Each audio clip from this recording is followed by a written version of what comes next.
Hello, magandang hapon at magandang gabi, magandang umaga, YouTube. At ano ba meron tayo rito? Meron tayo rito ng ICOM base, dual band FM transceiver, IC, nawawala yung mic ko. IC 3200. So ito dinala sa ating kahapon, no? Dahil may problema ito sa mga pindutan daw. At yan, titignan natin kung ano ang nangyari. So, makinis, no? At okay, pigtail niya okay naman. Meron siyang dalawang puting dito na rubber puting, dalawa. At dito wala na yung dalawa. So, pilay na siya, no? So, hindi na siya pantay. So, ngayon titingnan natin yung ano nangyari sa circuit niya. At para malaman natin kung ano yung naging problema, no? Dahil ito daw ay ginawa, binaklight yung kanyang display dahil siguro dahil nasira na yung display niya. Ngayon pinalitan ng LED na display. So titingnan natin ngayon kung ano nangyari. So gagawin natin ay syempre unang-una supplyan natin ng supply 12 volts.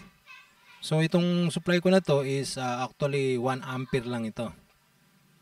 1 ampere with protect. So walang kayang sunugin ng 1 ampere na transceiver, no. Tsaka may protect ito in case na ma-short ko to o may shorted tong radyo ay automatic nagsha-shutdown yung ating power supply. So 1 ampere lang siya, no, hindi siya makakasunog. So pula, positive, negative, black. Okay, supplyan natin. So ayan. O yun, umilaw na po mga kaibigan. Nakikita nyo. Medyo, ayan, dito tayo. Eto, ayan, pag sinupply ko, ayun, iilaw siya. So wala siyang display. Wala siyang display. Bakit? Dahil naka-off pa siya. So naka-off. Gagawin natin, on natin. Yun. Karoon na siya ng squelch. Ayan, kung naririnig nyo, may audio siya. Okay, buo yung squelch. 145. So tingnan natin kung ano mga problema nito, no? So ang pipindutin natin ito. So hindi siya nagbabago, no? Wala siyang function. A and B. Ito ayaw din. Ito ayaw. So okay, so yung rotary encoder niya ay okay naman, no? Gumagana. Nag-up siya and then nagda-down. So dapat dito mag-up and down din siya. So ito ang up, ito ang down. So hindi gumagana. And then yung pinaka tawag dito letter F, siguro function to, no? Function dapat magbabago. So wala. Dito naman sa right side, yung call, wala din. And then yung tone, wala din. So yun. Ayan. Okay. Ano ba to? So try natin yung pinaka ano niya, no? Pinaka receive. So gamitin na natin tong radyo ni ano. Okay, test natin. 1 second, tama ba? Pindutin ng ayun, nandoon na pala tayo. Bumalik. Sobra, wala kasing bip eh. Ayan, 146. So lalagay natin sa 14550.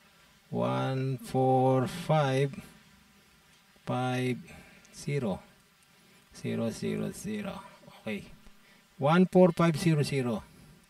So So try natin. Uy. 145. Ayun.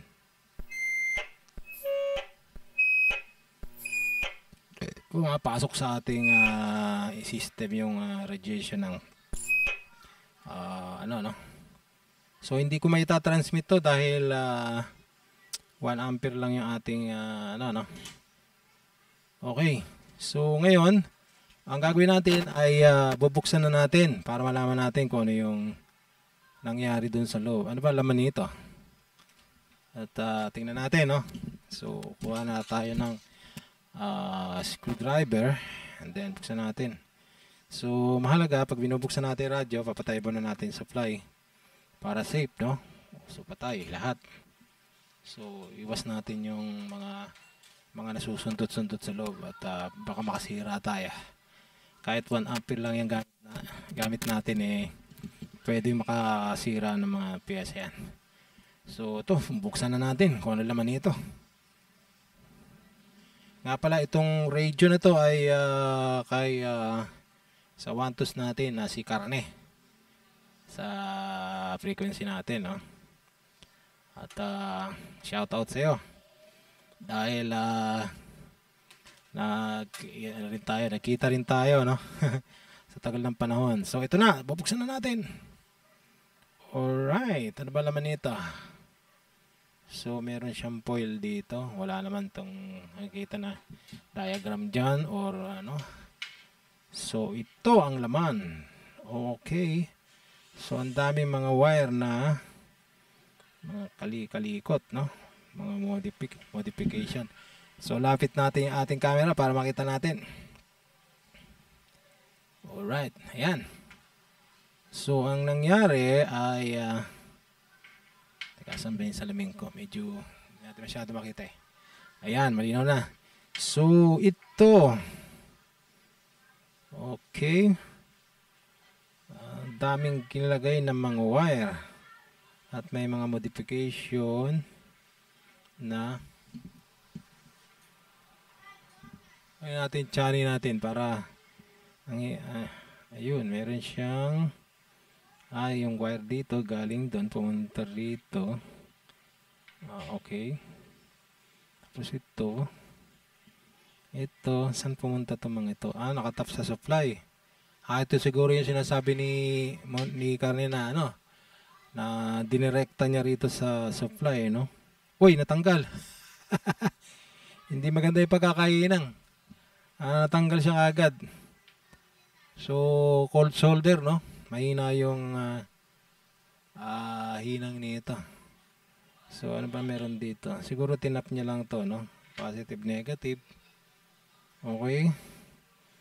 So, ayan. Ito yung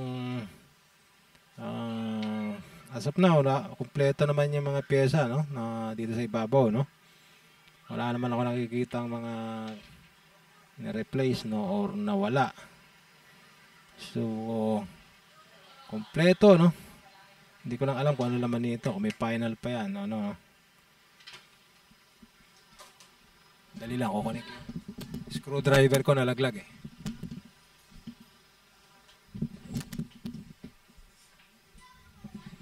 Ayan.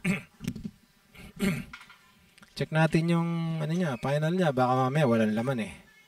Mahirap na. Okay. Ayun. Kita mo, tumutunog pa yung pinaka ano niya. Ayun. Maganda pa yung ano niya. Siguro may laman pa to dahil ayan, tumutunog eh. Oh. Maganda. Kasi alam mo, mahirap yung may mga nagpapagawa ng ganito tapos pagbukas mo wala na palang laman. Wala na palang final tapos nasisisi sa atin, no? Dahil nakuha na pala yung final, no? Tapos pag binalik sasabihin, so Carne, malinis yung ano mo, yung final stage mo rito. Mukhang wala namang kinalikot dito, makinis. Kompleto siya, SC1005 ICOM original.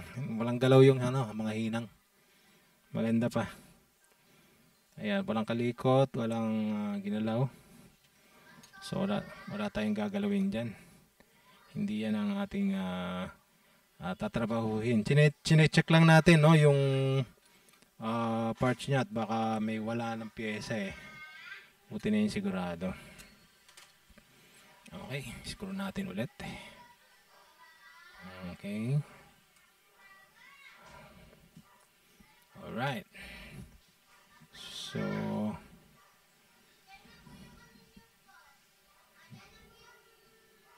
okay. Isang tornilyo na lang. At yung ilalim naman ang bubuksan natin. Okay. So, ilalim, tingnan natin. Okay. So, ito. Layo natin konti yung camera para makita nyo, no? Ayan. So, bubuksan na natin itong ilalim. Tingnan natin kung may mga piyesa pa, no? Para malinaw. At siguro hindi naman magre-receive to kung kulang-kulang na ng piyesa eh. Alright. So ayan, isang tornilyo na lang ang kinakalas natin. At ito na, babuksan na natin. Tarang! So ayan. So, makinis pala tong radyo ni Karne, no? Ganda. Maganda mga filtering, walang galaw. Talagang ano pa yung mga helical filter niya, talagang hindi pa nagagalaw, no? Kumbaga factory tuned yung kanya mga filter. So walang galaw, makinis, wala siyang galaw dito sa mga wire, malinis. Ayan, okay naman yung mga connection niya. Ngayon ang nakikita ko rito, itong wire na to nagaling dito sa may likod. Ito yata yon. Ito yung kinabit niya sa positive dun, di ba? At ang nangyari, ito, ayun, pumunta rito sa ilalim at pumasok dito sa display. So ngayon titingnan natin kung anong tatanggalin muna natin yung speaker kasi para hindi mahatak-hatak, no? Para ayan. Okay. So titingnan natin ngayon yung pinaka meron palang wire to na medyo maselan to, no? Kailangan mag-iingat tayo rito kasi mahirap to mga ganito eh. Kadalasan sa mga ganito, yung mga lumang radyo na ito mga plastic ribbon na to ay tawag doon, lumulutong. Pagka nagkamali ka ng hatak ng konti, ang mangyayari, nagka-crack. So, ganun ang nangyayari kadalasan. So, imbis na ang sira maliit lang, nadadagdagan. So, namumroblema tayo ngayon sa sa pagkaka-connect uli nun, no? Mahirap 'yun pagka nag-crack no. Okay. So, ayan. Alright. So, nasa loob pa pala yung ating connection na sinasabi niya, no? So, alright. Marami-rami pa palang babaklasin dito, no? Itong front panel, try natin baklasin. So, ikabit muna natin to para hindi mahatak, no? Lalo't may mga wiring dyan. Itotornilyo muna natin yan. Tapos yung harapan ng babaklasin natin. Para safe tayo palagi. Hindi nadadagdagan ng problema yung ating ginagawa. Alright. So ayan, dagyan pa natin ng kabila para balance. Okay. So ngayon ang babaklasin natin etong harapan. So itong mga knob. Okay. Itong volume. Tapos itong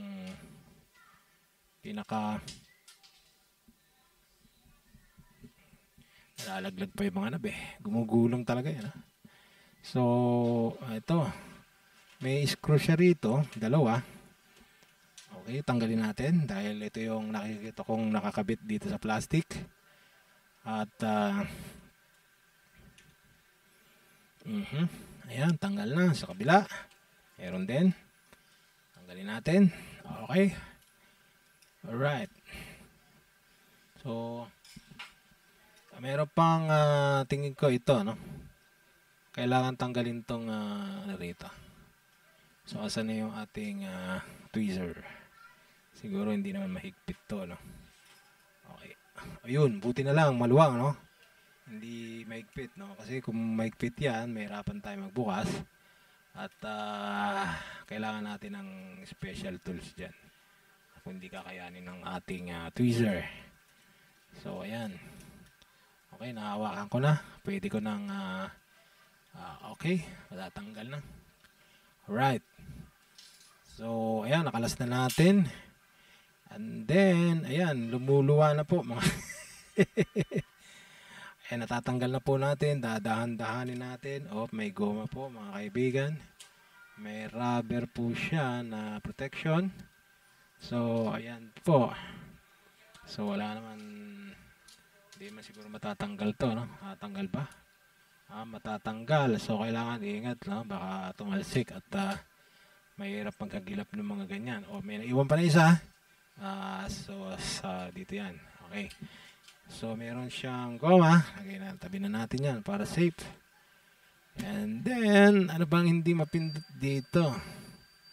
Alright. Ano ba to? So, ayun. Dito, kinabit yung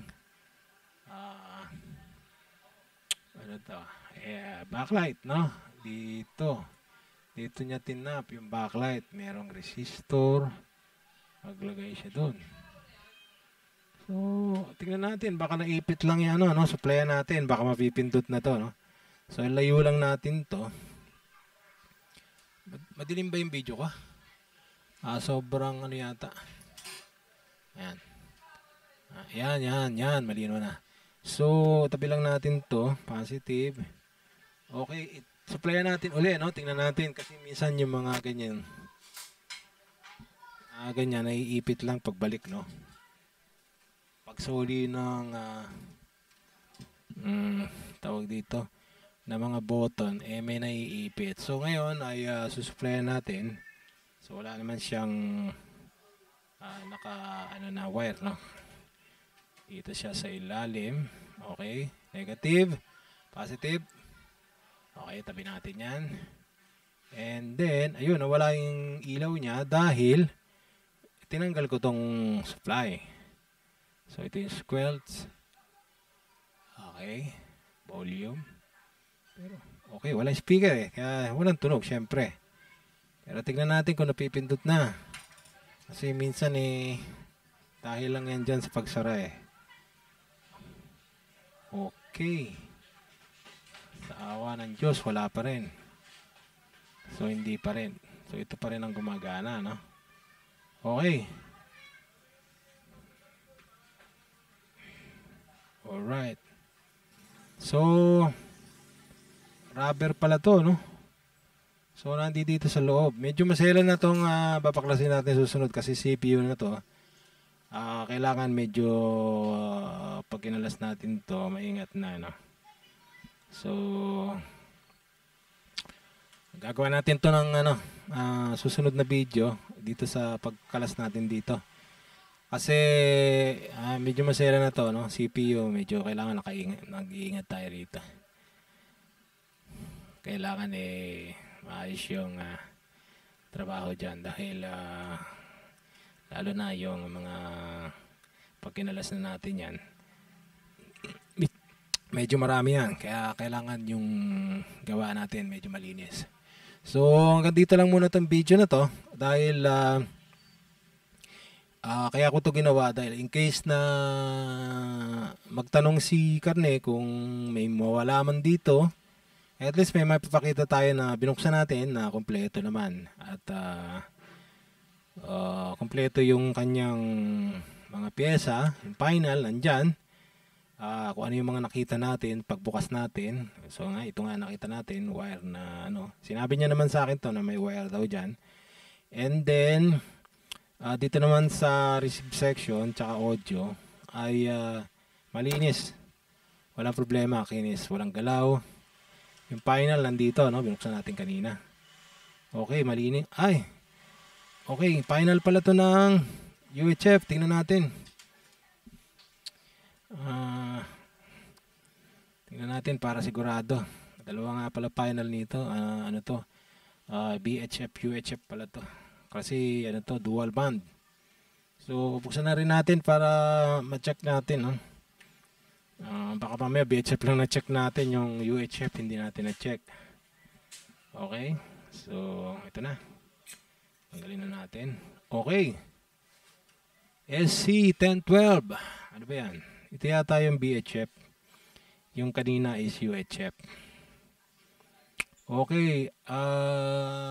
Makinis. Malinis. Wala akong nakikitang kinalkal or ginalaw. Pati yung pagkakahinang nito, pagkaka-paste nitong capacitor na para hindi kumalaw. So walang galaw. Makinis. Pati yung hinang ng pigtail ay walang galaw. So makinis siya, no?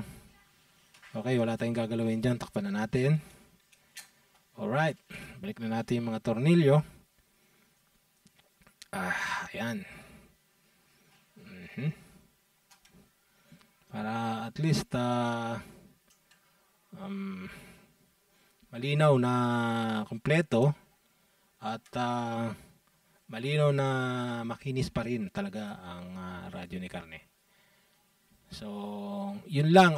Susunod natin gagawin na video ay itong front panel, no? Itong front panel kasi papaklasin natin yan. Meron talagang kakalasin lahat to, ito. Pati itong mga tornilyo na to. So, ayoko kasi nang kumakalas ng mga ganitong sensitibo na magulo yung aking gawaan. So, mas mabuti na yung safe kasi medyo sensitive to CPU. Alright. So, sana nag-enjoy kayo sa aking video na to at binwalkthrough ko kayo sa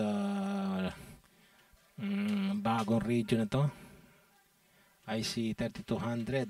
Okay. So, hindi ko na ito sasara dahil talagang re-repair naman talaga. Hindi ko na papakita sa inyo kung paano isara dahil di pa tayo tapos, no? Okay. So, ayan, kompleto, malinis. At so abangan nyo na lang yung susunod na video para dito ko, no? Pag-repair dito. Okay, maraming salamat po sa inyong pag-antabay dito sa ating YouTube channel. Maraming salamat panonood. Like, share, and subscribe. Whoop!